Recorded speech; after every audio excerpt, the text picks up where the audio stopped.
খুব চর্বি লাইট বন্ধ করে দিয়েছে, ভালো কথা। আগামী দিনে যে লাইট বন্ধ করেছে খোঁজ নিয়ে দেখবেন। বিগত দিনে এই ধরনের লাইট বন্ধ করা কেস হয়েছে ভাঙড়ে। বলেছিল আমাকে ঢুকতে দেবো না, আপনাদের এখানে যে বিশ্ব বাংলা গেট আছে না, বিশ্ব বাংলা গেট পার হতে দেবো না বলেছিল এক নেতার ছেলে। সেই নেতা আর সেই নেতার ছেলে পিকচারেই নয়। বুঝতে পারছেন কি বলছি? ও যে কথা শুনে আজকে লাইট বন্ধ করেছে, কালকে ওর থেকে বেশি কেউ তোলা তুলে দেবে, দেখবেন ওর জায়গা চলে গেছে, নতুন লোক এসছে লাইট বন্ধের কাজে।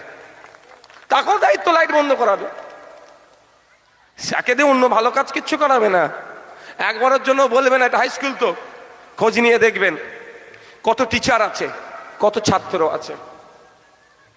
দেখবেন কাল ছুটি চলছে, যখন খুলবে দেখে নেবে। আর একবার পারলে ওই মাইকে বলে দিচ্ছে ছুটির মধ্যে পরিষ্কার করে দিতে পারে। মহিলারা যাবেন, আপনাদের বাচ্চারা যেই টয়লেটে ব্যবহার করে সেটা, পুরুষরা যাবেন আপনাদের ছেলে যে টয়লেটে যায় একবার চেক করে আসবেন, জান। এর মধ্যে গোপনে যদি পরিষ্কার করে দেয় ভালো তো, তাও অন্তত চাপে করে দিয়েছে, মিলিয়ে নেবেন। ব্যবহারের অযোগ্য করে রেখেছে এই কাজটা ওরা। ওই যিনি আজকে লাইট বন্ধ করেছেন তিনি যদি অন্তত এটা বলে, ভাই আমাদের স্কুলে চক নেই, ডাস্টার নাই, বাবু একটু ব্যবস্থা করে দেন না, অপর নেতা বলবে দেখছি। কিন্তু তাকে আবার দায়িত্ব দিয়ে লাইটটা বন্ধ করাচ্ছে।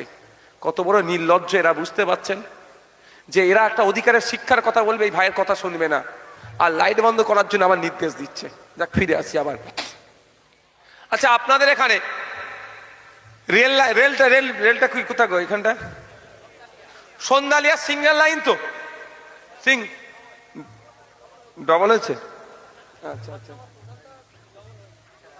এটা এই মসজিদের মহল্লার মসজিদ।